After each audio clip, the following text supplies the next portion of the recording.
안녕하세요. 얼TV 시청자 여러분님. 다시 또 뵙게 되었습니다.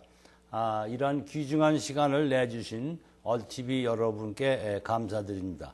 오늘도 거번에 이어서 우리 그 동포사회에 잘 알려지신 그 전문의신 이재락 박사님을 모시고 여러 가지 우리 새로운 의학에 대해서 이 박사님의 강연을 좀 듣고자 합니다. 이 박사님 안녕하세요. 네, 안녕하십니까.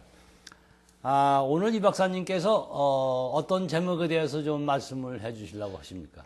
오늘은 일반적인 얘기도 하고 이제 폐암에 대해서 좀 얘기를 할까 합니다. 네. 폐암이 워낙 재미있는 암이고 많이 문제가 되고 있는 암이고 또 요새 아주 각광을 받고 있는 암이 돼서요.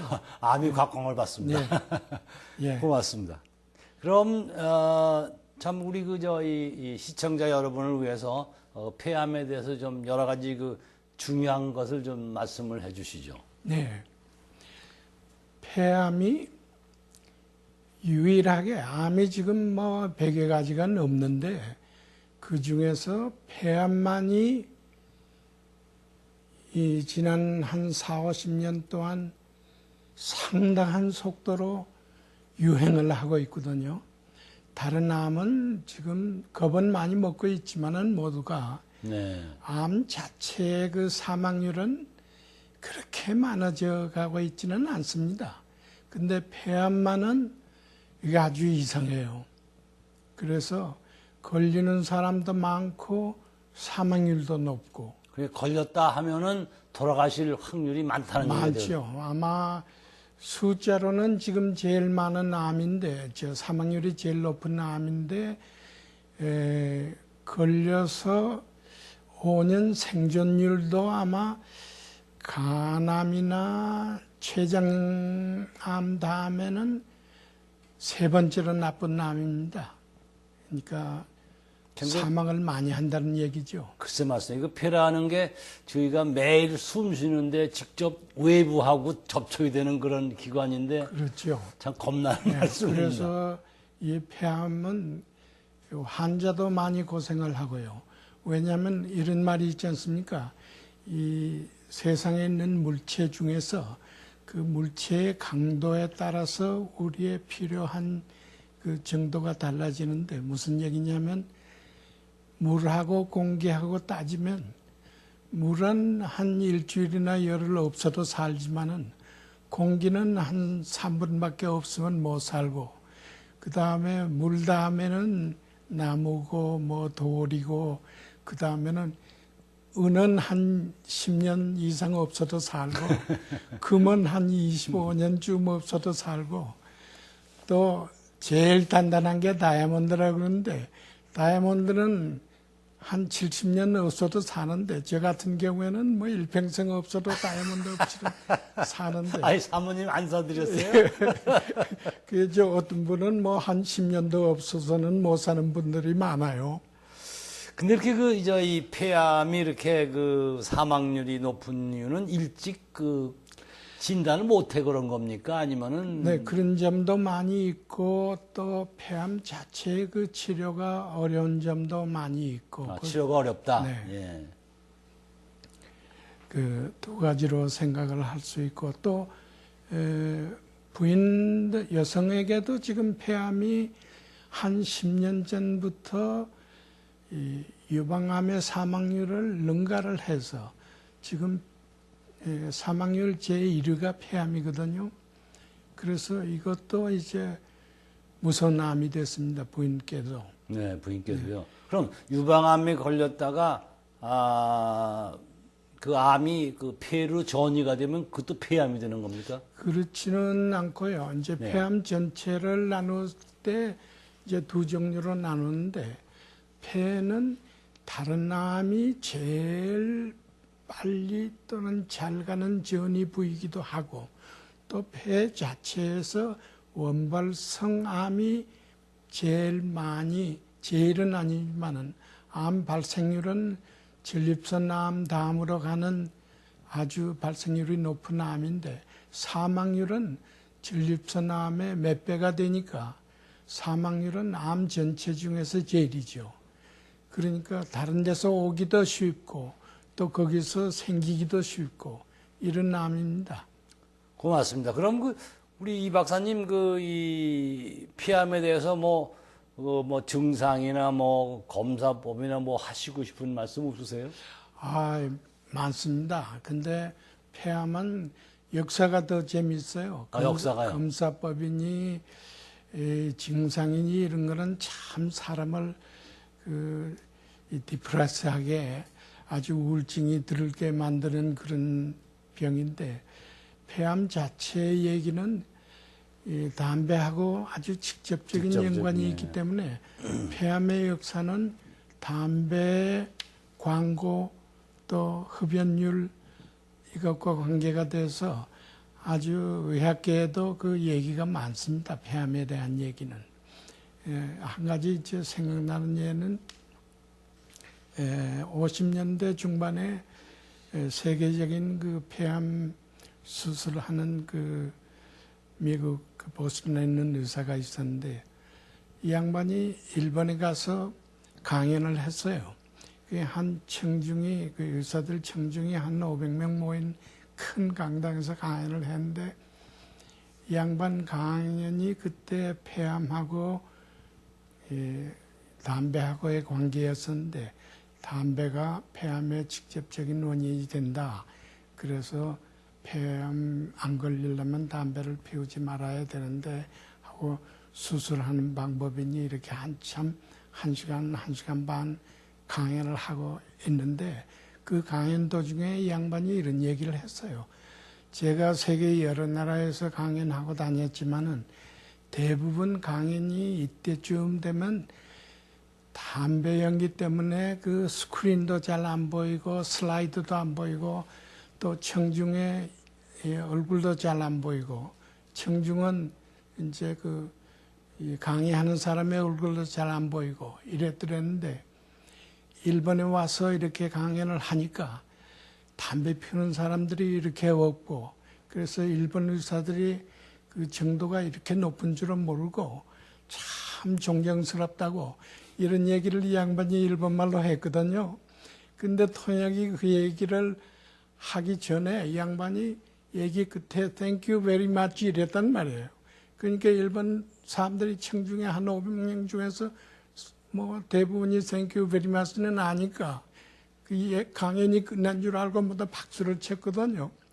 그리고 이제 통역이 나오는데 그동안에 이 양반들이 담배불을 피워가지고 한 400명이 담배를 피니까 한꺼번에 연기가 자욱하게 나가지고 화재난 것 같이. 그분들이 의사가 이거죠. 예, 그러니까 이제 강의하는 사람도 안 보이고 연기가 그렇게 나니까 이 사람이 그 통역을 다 듣는 순간에는 꼬마 담배가 이렇게 많이 피우는 사람이 이렇게 많아서 지금까지 얘기한 걸 취소하겠다고 이런데 취소하는 얘기도 사람들이 모두 들을 수가 없고 슬라이드도 못 보고 이랬대요. 그래서 그때 습관만 해도 이 외국에서 유명한 학자가 와서 강연할 때는 담배를 모두 안 피우고 있다가 이 사람 강연이 끝나면 모두 담배를 피우는데 이 사람들이 전부 다 담배를 이제 안 피우고 있다가 피웠지 모두가 안 피워서 그런 건 아니었었는데 그런 재미있는 얘기가 있습니다. 아니 이게 아니라 한때 참 담배 피우는 게 영화의 장면으로 나오는 시대가 있었습니까? 물론이죠. 특히 현대 여성이 그 담배를 태우는 그런 네. 그 페미니즘이 있었다고요, 그죠? 그렇죠.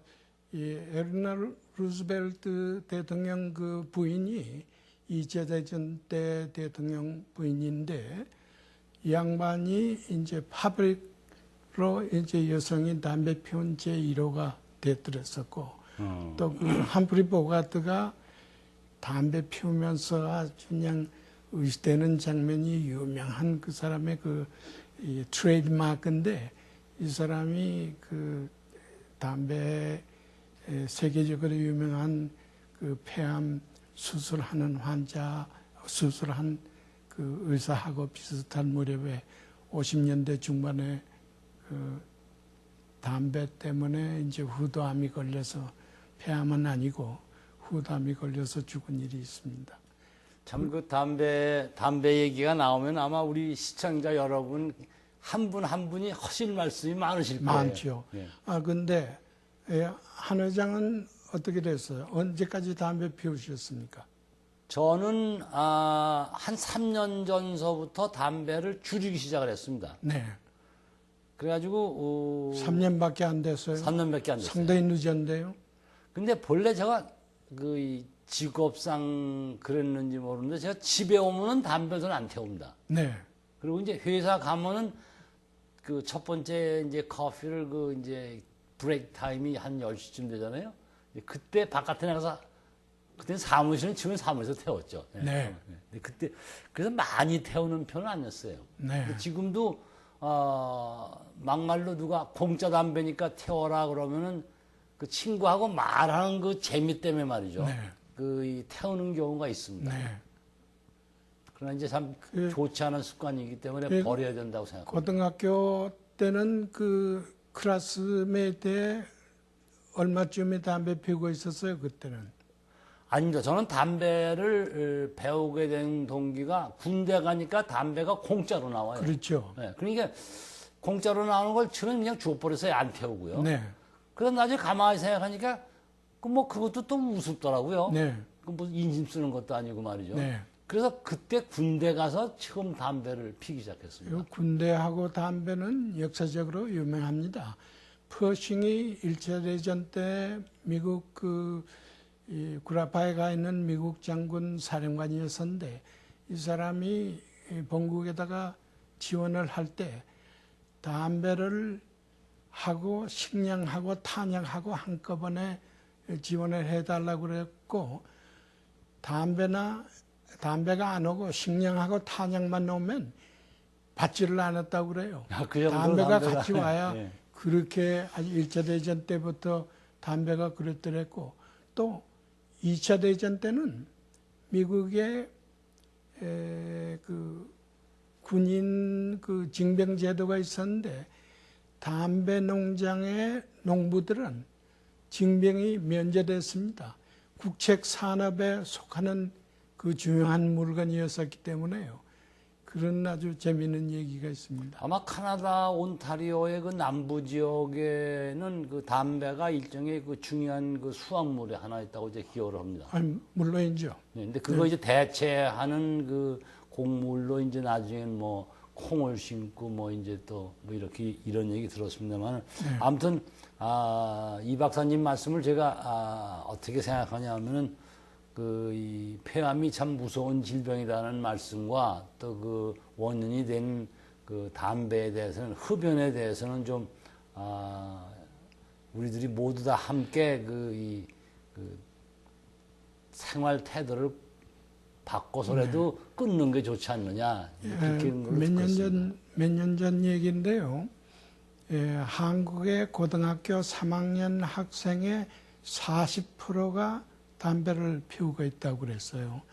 또 일본의 한 30%, 미국의 한 20% 고등학교 3학년이 그리고 제가 고등학교 3학년 무렵 때 중학교입니다만 그 당시에는 클래스에 한 50명 학생이 있었는데 50명 중에 한 사람이나 두 사람이었었습니다. 네. 예.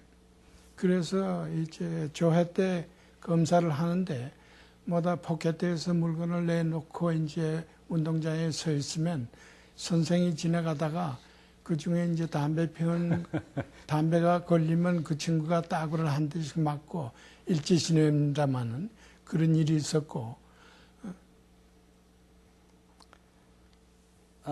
폐암에 대해서 지금 이제 그 원인을 말씀하시느라고 담배 얘기를 하셨는데. 네.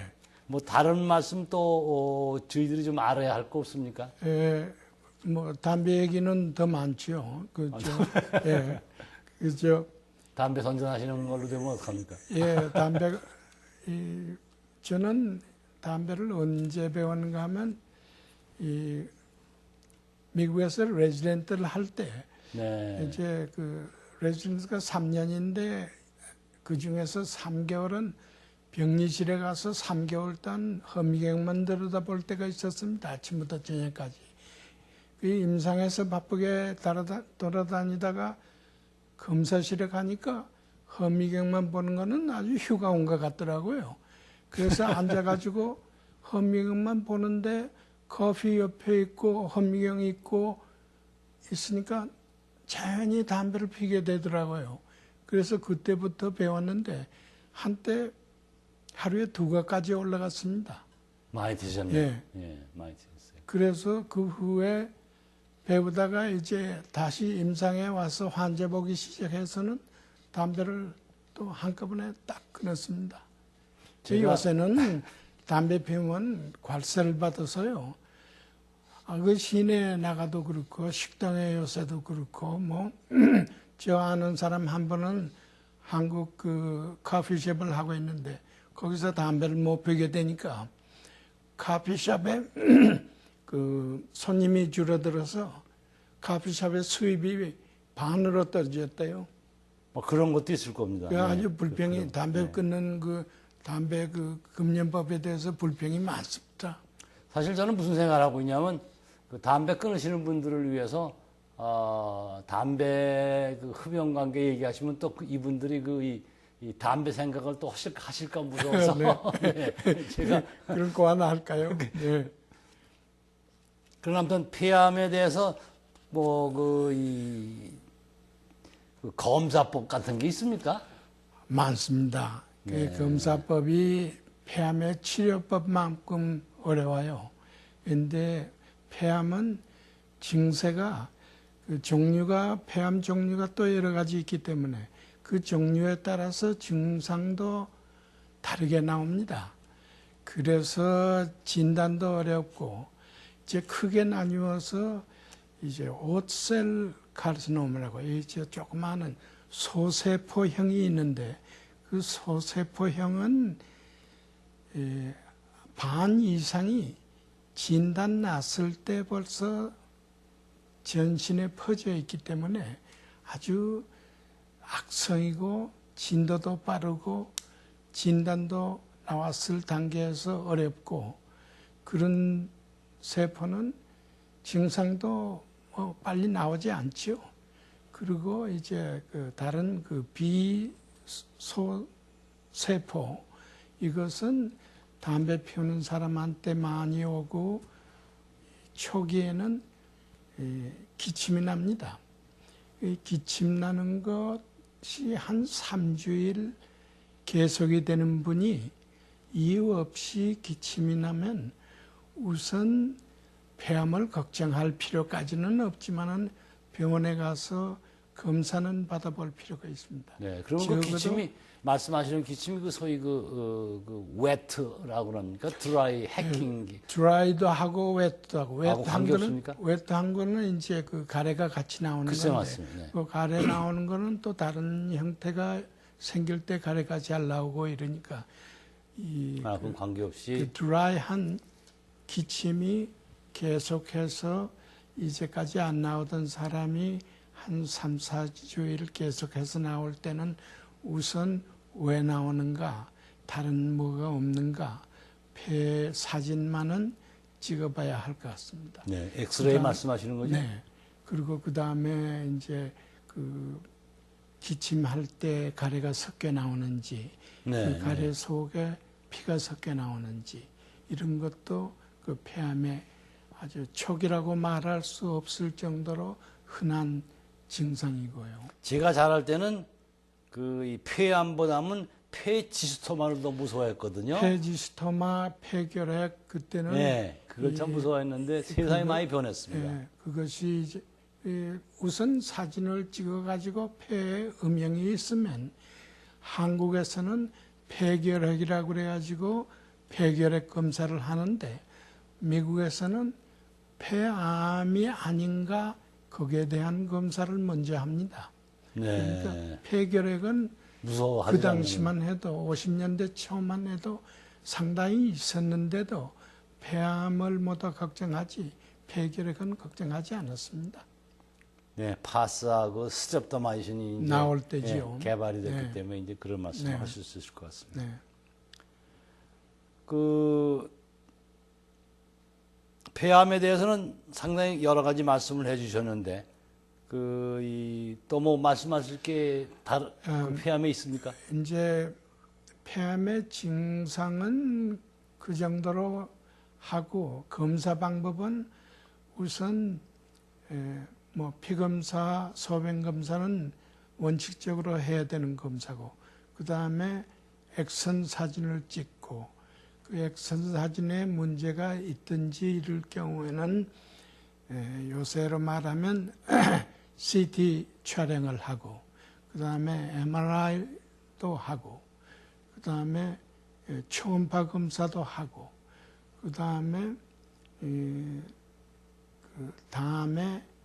그 세포 검사도 하고 또 이 폐 내시경이 있습니다. 네, 그렇습니다. 네. 그것도 하는데 그 폐 내시경 검사까지도 해야 되는데 그것만 가지고도 반 이상의 폐암은 내시경 가지고 안 되거든요. 왜냐하면 폐 끝에 있고 내시경으로 안 보이는 부위에 있고 이렇기 때문에. 그렇죠. 말초. 그러니까 이제 생검을 해야 되고 하니까 폐에 대한 생검을 해야 될 때도 있고 이 흉곽 그 림프노드에 대한 그 검사를 해야 될 때도 있고 또 이 늑막에 대한 검사를 해야 될 때도 있고 이러니까 그 검사 자체가 웬만한 폐 수술만큼 시간도 걸리고 어렵고 아주 그 바이옵시 얘기하시는 거죠? 그렇죠. 그러니까 형이 여러 가지 있기 때문에 바이옵시 없이는 사진에 났다고 해서 폐암이라고 났더라도 치료를 어떻게 해야 좋을지 모르거든요. 바이옵시를 해서 그 타입을 무슨 형인가 그걸 봐야 되기 때문에 그만큼 폐암은 어렵습니다. 그 바이옵시 하는 것 자체도 매우 고통스럽겠죠. 고통스럽고 시간도 걸리고 네. 그 부위에 따라서 어렵기도 하고 어떨 때는 트라코tom이라고 흉곽을 열어가지고 폐 수술을 하는 것 같은 바이옵시를 하는 수가 있어요. 어휴. 그러니까 뭐 보통은 뭐 폐를 연다면 늑간을 여는데 다 잘라야죠. 예, 그 정도로 뭐 하면 그게 바이옵시 정도가 아니죠. 그렇죠. 수술이죠. 갈비를 잘라야 네. 되니까. 그 열어줄 거 아니에요. 예, 갈비뼈를 이제 바이옵시 할 때는 벌리기만 하지만은 그 수술할 때는 갈비뼈를 2개나 3개 자르죠. 잘라서 공간을 이렇게 내놓고 그에서 폐 일부분 또 폐 전체를 떼내는 수술까지도 합니다. 폐가 이제 2개가 있는데 오른쪽은 이 삼엽으로 3개로 나누어 있고 왼쪽은 심장이 있기 때문에 폐 분량이 조금 적거든요. 그래서 이제 2개로 나누어 있는데 제일 쉬운 수술이 그 3개로 세 부분으로 나누어 있는 한 부분. 그 다음에 제일 많은 수술이 폐 한쪽에 있는 폐를 다 떼어내는 것. 절제하는 겁니까? 예, 그런 정도니까 상당히 대수술이죠. 참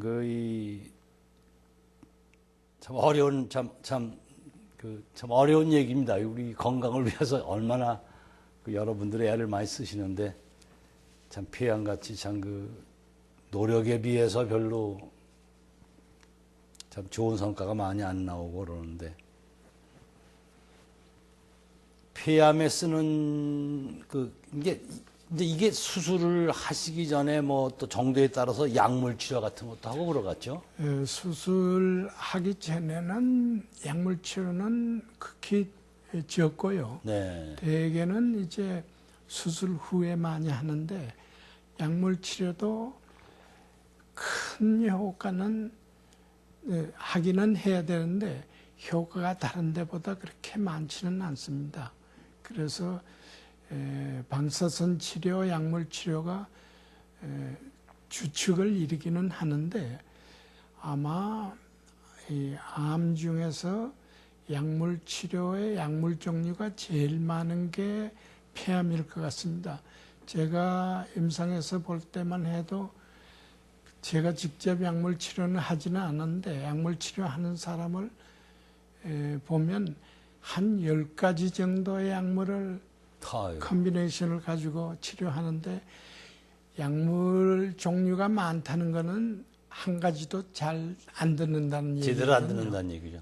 예. 네. 한 가지, 두 가지밖에 없으면 그게 듣는다는 얘기인데 10가지나 된다는 거는 모두가 다 조금밖에는 안 듣는다는 그런 얘기도 되거든요. 역설적인 얘기입니다만은. 참 그 이 다른 내장하고 다르게 그 이 공기가 이렇게 그 폐 혈관을 통해서 치환이 되기 때문에 약물이 그 폐에 그 이 들어가는 것도 기전이 노트가 다르고 그럴 전부 거예요. 다 약물 치료 중에서 공기로 해서 흡입하는 약물은 거의 없고 전부 다 혈액 주사를 해가지고 혈류를 통해서 가도록 약을 보내는 그게 그렇죠. 주류가 네. 되니까 그렇죠. 상당히 그다음에 그래요. 이제 예. 먹는 것도 결국은 이제 간을 통해서 혈류로 가가지고 이제 그 폐 약이 가도록 이렇게 하는 거니까 참 어려운 점이 많이 있습니다. 결국 이제 저 입장에서는 이제 이 약을 개발하는 입장에서는 그 세포를 죽이는 그 독성 있는 약이 다른 데는 가지 말고 암세포에만 가는 그게 이상적인 약 아닙니까? 근데 그게 이제 거의 불가능한 거죠. 네. 요새 많이 하려고 노력은 하고 있는데 이제 바이러스에다가 약을 줘가지고 그 바이러스가 그 약을 가지고 그 특별한 세포, 암세포에 이제 들어가도록 이렇게 하는 것을 연구를 많이 하고 있습니다. 그 미국에서 개발된 약인데 이제 약을 파는 회사는 이제 그 다른 회사입니다. 근데 이제 그 회사가 이제 미국 정부의 FDA에서는 그 결장암 약으로 허가를 받았는데요. 네. 이제 그 구라파 시장에 그 판매권을 가진 그 머크라는 그런 그 아스피린을 처음 개발한 회사죠. 네. 그 회사에서는 이 결장암 약으로 허가를 받지 않고 폐암 약으로 허가를 받으려고 신청을 했답니다. 네. 그래서 저희들 입장에서는 그 유럽에서 이게 이제 폐암으로 허가가 난다면은 그 결장암과 폐암 두 군데를 다 쓰는 결과가 되니까 그 약에 대한 그 주가가 꽤 올라갈 것 같습니다. 네. 이 약 이름은 그 학명으로는 세투식시맵이라고 그럽니다. CETUXIMAV라고 그러고 상품명은 어비턱스, 그 ERBITUX입니다. 네. 주사약입니다. 네. 독특하기 때문에 제가 말씀을 드리는 겁니다. 네. 폐암의 그 이제 종류가 이제 두 가지로 크게 나누어 가지고 그 중에서 이제 소세포형 암하고 네네. 그 다음에 non small cell type 이래가지고 비소세포형 타입이 있는데 그 비소세포형이라고 하는 거는 그 중에 한 가지는 이 표피 같은 그런 평평한 세포가 있고 그 다음에 선세포 그러니까 호르몬을 내는 것 같은 위장 같은 이런 세포가 있고 또 큰 세포가 있는데 위장 같은 그런 선세포 아데노카시노마라고 하는 거는 이 폐암 중에서 주로 폐 형태의 외부에서 시작을 하고 여성에게 많이 오고 또 이 늑막염을 일으키는 이런 타입이 돼서 만약에 이제 결장암에 듣는 이 약이라면 네. 폐암 중에서 그 아데노카시노마형 그 폐암에 들을 가능성이 치료성이 예, 치료제를 쓰인다 많다고 그러네. 이렇게 이제 제가 추측은 합니다만은 아니죠. 이제 자기들이 아마 그 스페시파이를 할 겁니다. 그 네, 스몰 그렇게- 셀, non 스몰 셀. 제 생각엔 non 스몰 셀 칼시노마를 보고 있습니다. 왜냐하면 스몰 셀롱 캔서는 시장이 적거든요. 예, 아주 그래서- 예, 예. 스몰셀은 전이가 빠르고 예후가 나쁘고 이래서 상당히 모다들 속수무책.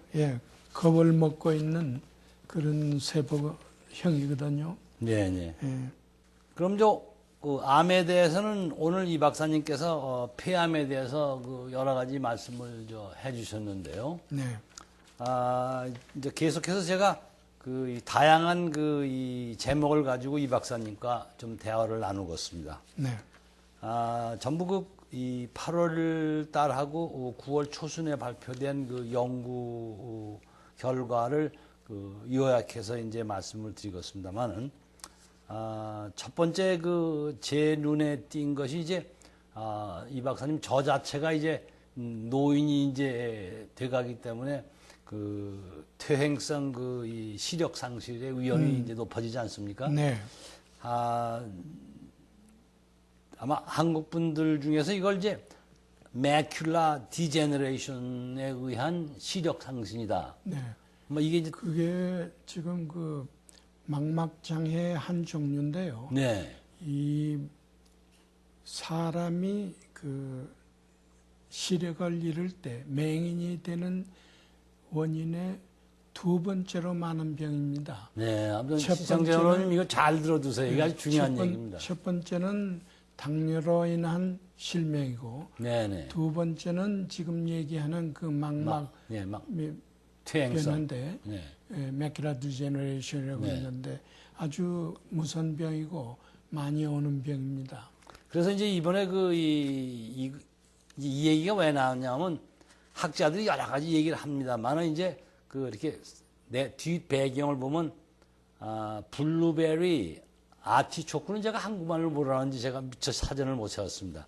그다음에 피칸 이런 이 식품에 항산화제가 많이 들어 있는데 블루베리나 아티초크를 많이 섭취하셔서 거기에 들어 있는 항산화제가 마크로 디제너레이션이 되는 거로부터 보호를 한답니다. 그런 발표를 했습니다. 많이 좀 블루베리가 한국에서는 안 나죠. 이 북미에서만 나는 과일. 캐나다에서 많이 나는 블루베리가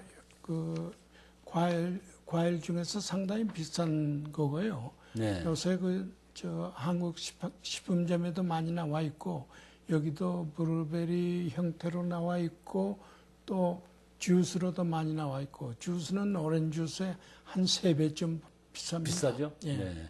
파이도 있고 뭐 또 그러더군요. 네. 그 다음에 같은 계통입니다만은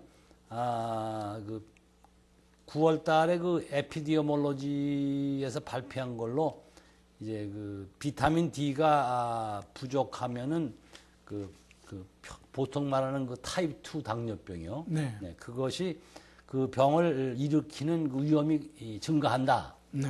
그래서 비타민 D를 좀 주기적으로 잡수십시오 하는 그런 얘기가 될 것 같습니다. 네. 이것도 처음입니다. 제가 비타민 D하고 당뇨병하고를 이렇게 연결시키는 이 자료는 제가 처음 본 것 같습니다. 네. 그리고 이제 노인분들한테 이제 같은 얘기를 한다 그러면서 이건 옥스퍼드 대학의 이 교수 이름이 좀 깁니다. 보지티아 쪼글로우라는 교수인데 이분이 연구한 건 비타민 B12의 역할을 연구를 했습니다. 네. 그래서 영어 명칭으로 이 브레인 어트로피 이게 뇌가 어떻게 이렇게 적어진다는 얘기죠. 그렇겠죠. 알츠하이머 네. 같은 마치 망령이 걸린다든지 이렇게 이제 기억력을 상실하든지 하는 경우에 뇌가 줄어드는데 이 비타민 B가 부족한 게 아니고 정상적인 수치 내에 있지만 낮은 쪽에 있는 환자들한테서 그 뇌가 이렇게 적어지는 그 현상을 발견했다. 그래서 혹시나 알츠하이머하고 관련이 있지 않은가. 네. 그래서 비타민 B12 많이 드십시오 하는 얘기가 나오는 겁니다. 그 한 가지 지금 그 얘기로 재미있는 게요. 네. 그 비타민 B12, 12라고 하는 거는 어디서 흡수가 되느냐 하면 위에서 그 인트린식 내인진자가 있어요. 그것이 이제 소장 끝으로 내려가 가지고 소장에서 B12가 있어 B12 소장에서 이제 흡수가 되는데 B12이 없으면 악성 빈혈이라고 그래 가지고 상당히 위험한 이 빈혈이 생깁니다. 그 악성 빈혈은 위암 같은 거 걸려서 위수술을 한 사람이 한 3년 내지 5년 있으면 빈혈이 생기는데 그때는 빈혈이 생기기 전에 한 달에 한 번씩 B12 1cc만 주사를 하면 되거든요. 네. 그래서 점막의 위축, 위점막의 위축이 된 사람은 B12의 결핍증이 온다는 얘기인데 지금 B12이 조금 적으면 뇌 피질이 줄어든다. 줄어들어서 결핍돼 가지고 좀 줄어든다 이러면 좀 거기 어디 연관이 있지 않는가 그런 생각이 드는데요. 예, 같은 걸로 저도 그렇게 생각합니다. 네. 그래서 이제 아까 말씀하신 대로 이 B12가 문제가 어디가 되냐면 이렇게 경부, 입으로 잡혔을 때 이게 분자량이 굉장히 큰 화학 물질이거든요. 네. 그래서 흡수가 안 된다고요. 네. 그래서 흡수를 돕기 위해서 소위 인트린식 팩터 이런 걸 집어넣어서 이제 조제를 저희가 하는데 역시 중요한 거는 제 개인 의견입니다. 이 박사님 말씀하신 대로 의사님한테 가셔서 B12 피 검사를 하신 다음에 아니면은 바이타민 중에 하나고 그러시니까 의사님한테 가셔서 주사 한 대 맞으시는 게 빠를지 모르겠습니다. 네. 요새 일반적으로 60 이상 된 노인분들이 이제 임상에 오거나 또는 위수술을 한 사람들은 대개 빈혈의 종류가 악성 빈혈이 아닌가 해서 B12의 검사를 합니다. 네. 그래서 그 결과가 나오기 전에 B12 주사 한 대 맞고 그냥 보내는 수가 많이 감사합니다. 있어요. 네. 여러분들 잘 기억해 주시기 바랍니다.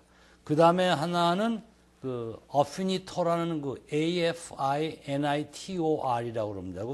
이제 화학명은 이버롤리무스라는 약인데, 신장암 치료제로 이번 달에 이 회사가, 제가 회사 이름을 얘기 안 하는 게 뭐냐면, 이게 약 발전하고 회사 축가하고 이렇게 깜짝 오해를 받아서 말이죠. 선전하는 게 돼서 이제 그러는데, 키드니암 치료제로서 미국 정부 보고 우선순위 허가를 해달라는 신청을 했습니다. 근데 FDA가 읽어보고 맞다. 그래서 우선순위로 해서 내년 초쯤에 이 최초의 다른 하나의 신장 키드니암이죠. 키드니 캔서 신장암 치료제인 어피니토라는 약이 개발이 될 것 같습니다. 이게 알약이랍니다. 네. 그 외에 시간이 거의 많이 지나갔습니다. 이 박사님. 네. 제가 하나 눈에 띄운 것은 요새 CNN의 미국 대통령 선거 때문에 매일 그냥 방송들을 개통을 많이 하는데 거기 보면 벼랑간 당뇨약 선전이 나와요. 네. 제뉴비아라고요. 네. 예. 그 왜 벼랑간 제뉴비아 선전을 이렇게 많이 하나 하고 이제 생각을 좀 뒤져봤더니 이제 그 이유가 경쟁하는 상품에 그 바이에타라는 그 약이 있는데 그건 주사약입니다. 네. 일주일에 한 번 맞는데요. 네.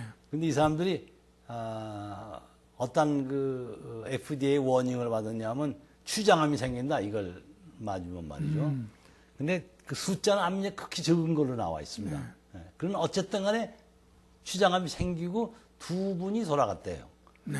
그러니까 이제 이때다 하고 제노바에서 우리 거는 그거 없다 이거죠. 그 추장암이 없으니까 띠리 선전을 했다고요. 이제 그러니까 거기서부터 시작을 해가지고 이제 아벤디아, 액토스는 그 일본의 다케다 회사가 개발한 회사입니다. 네. 네.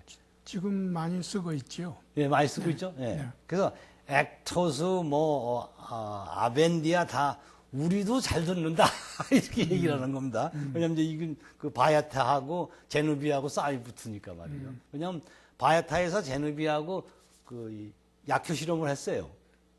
이제 하나는 주사약이고 일주일에 한 번 맞고요. 이제 하나는 알약인데 하루에 하나는 먹고. 근데 그 사람들의 실험에 의하면 바야타가 그 제누비아보다 훨씬 그 당을 떨어뜨리는 이 효력이 높답니다. 그건 저희 그 헤모글로빈 그 AC1을 갖다가 그 엔드 포인트로 잡았어요. 그 목적으로요. 그래서 우리 시청자 여러분께서는 아마 그 헤모글로빈 AC1이라는 말이 생소하실 거예요. 왜냐하면 근데 그게 의사분들이 그 당뇨병 환자를 이렇게 주기적으로 검사할 때 그 피 검사할 때 그분이 알고 싶어 하는 게 지금 헤모글로빈 AC1의 수치를 갖다가 알고 싶어 합니다. 기본 수치는 7 이하야만 된다고 나와 있습니다. 네. 그런데 왜 제가 이런 말씀을 의사도 아닌데 하느냐 하면 이 박사님 그 베타가 그 제누비아보다는 7 밑으로 더 떨어진대요. 네. 네, 그 떨어지는 환자 수가 많다 이거죠. 이게 더 좋다. 그런 그 논쟁이 벌어져서 아마 이런 얘기가 나오고 있는 것 같습니다. 장시간 동안 이 박사님 여러 가지 좋은 말씀 해주시고 네. 다음에도 또 좀 여러 가지 좀 이 재미있는 말씀을 해주시면 좋겠는데 내가 특히 제가 시청자 여러분들한테 부탁드리고 싶은 말씀은 우리 이 박사님의 지식과 경험을 좀 많이 좀 받아들여서 좀 이용을 좀 해야겠습니다. 죄송합니다. 나쁜 면의 이용이 아니고 우리 이 시청자 여러분께 도움이 되도록 이용을 하기 위해서 좀 질문하고 싶은 내용, 뭐 변명이나 뭐 묻고 싶은 게 많으실 겁니다. 그런 내용을 얼티비에 좀 보내주시면은 우리 이 박사님이 요다음 프로그램 때 반드시 답변을 하도록 제가 부탁을 드리겠습니다. 네. 그리고 저도 또 여러분이 무슨 이 의학 상식이나 이런 새로운 신문에 많이 나옵니다. 그런 데서 혹시나 질문이 계시면 알려주시면 제가 여러 가지 문헌을 뒤져서 여러분 질문도 꼭 답변을 해드리겠습니다. 다시 말씀드려서 시청자 여러분께서 이 박사님하고의 좀 더 유기적인 관계가 이루어져서 의견 교환과 질문과 답변이 좀 오고 갔으면 대단히 고맙겠습니다. 앞으로 시청자 여러분님 꼭 부탁드리고 다음 또 몇 주 후에 다시 뵙겠습니다. 한성택입니다. 이 박사님도 인사 좀 우리 시청자님한테 네. 한마디 하시죠. 네. 저는 별로 얘기할 거는 없고요. 그냥 여기저기서 질문 받은 거 들은 얘기 있으면 이제 기회 있는 대로 말씀을 드리겠습니다. 고맙습니다. 이 박사님. 또 뵙죠. 시청자 여러분 다음 시간에 다시 뵙겠습니다. 안녕히 계십시오.